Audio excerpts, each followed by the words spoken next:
हे everyone, मैं हूँ Geetika and welcome back to study with गीतिका।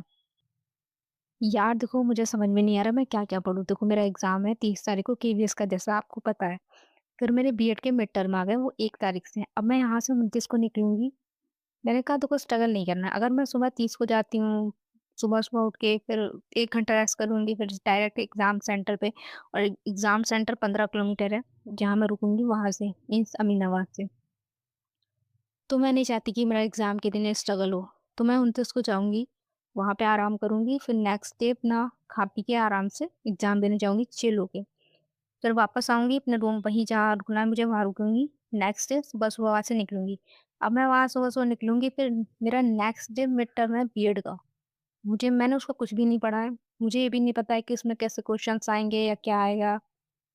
अब वही बात है कि मैं 1 दिन में क्या ही पढ़ लूँगी, तो मैं और 1 दिन में मेरे 2 एग्ज़ाम्स पड़ रहे हैं। 1 दिन में मेरे 2 एग्ज़ाम्स हैं, 1-1 घंटे पे हैं, मतलब 10 से 11, 11 से 12 ऐसे कुछ टाइमिंग है, या 11 से 12 मैंने इतना अभी देखा भी नहीं ठीक से। तो देखना पड़ेगा कि उसमें कुछ अपनी कहानी घोट के लिखनी पड़ेगी। मुझे नहीं लगता मैं बीएड में एकदम एग्ज़ैक्ट याद करके जा पाऊँगी 1 दिन में 2 paper. I think 1 paper 50 number का है, तो कुछ ना कुछ जोड़ करके लिखना ही पड़ेगा। तो अगर आप लोग बीएड कर रहे हो, अगर आपने बीएड के मिड टर्म एग्ज़ाम दिए हैं रोहिलखंड यूनिवर्सिटी से, तो प्लीज़ मुझे कुछ सजेस्ट कर दो। तो कितने पेज का क्वेश्चन मुझे उसमें लिखना होगा? 1 पेज, 2 पेज, या एक क्वेश कितने क्वेश्चन्स आएँगे मुझे कुछ भी नहीं पता है। वैसे मैंने अपनी फ्रेंड से पूछा तो वो कह रही है 3 क्वेश्चन्स आते हैं, 10 नंबर का पेपर है। बट जब मैंने देखा तो 10 नंबर का तो नहीं है, उसमें तो 50 नंबर लिखा है सर ने।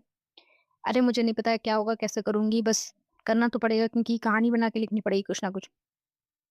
तो अगर आप लोग बीएड कर रहे हैं तो प्लीज़ मुझे सजेस्ट करो, क्योंकि मेरा भी बीएड है।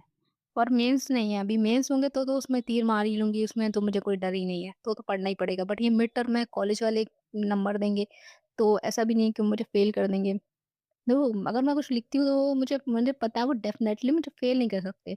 बट ये है, अगर लिखने के लिए भी मुझे थोड़ा-सा उसमें देखना पड़ेगा कि मैं क्या लिखूँ।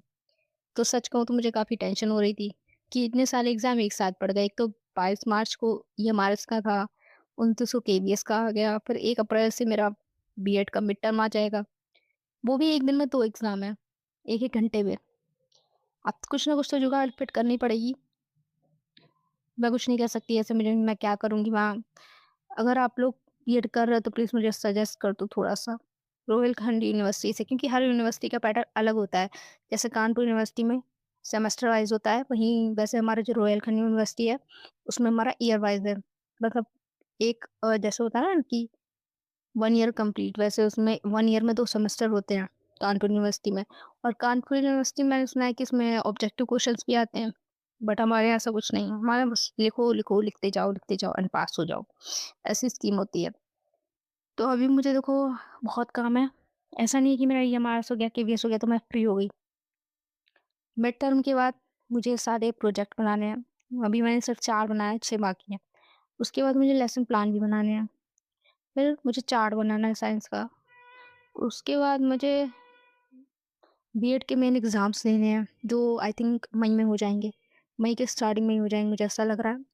फिर जून में मेरा यूपीटीसीटी आ रहा है, उसकी तैयारी करनी है जो म्यूज़िक से है। उसके बाद मुझे यूजीसी नेट का फिर से पेपर देना है, क्योंकि मेरा इस बार वाला नहीं क्लियर हुआ था, उसमें नंबर कम रह गए थे। क्योंकि मेरा फर्स्ट पेपर वीक है, उसमें मुझे डीआई नहीं आता, मैथ नहीं आती, और जा फर्स्ट पेपर में क्वेश्चन फँसते नहीं हैं। मैं कितना भी पढ़ लूँ उसमें क्वेश्चन फँस नहीं रहा।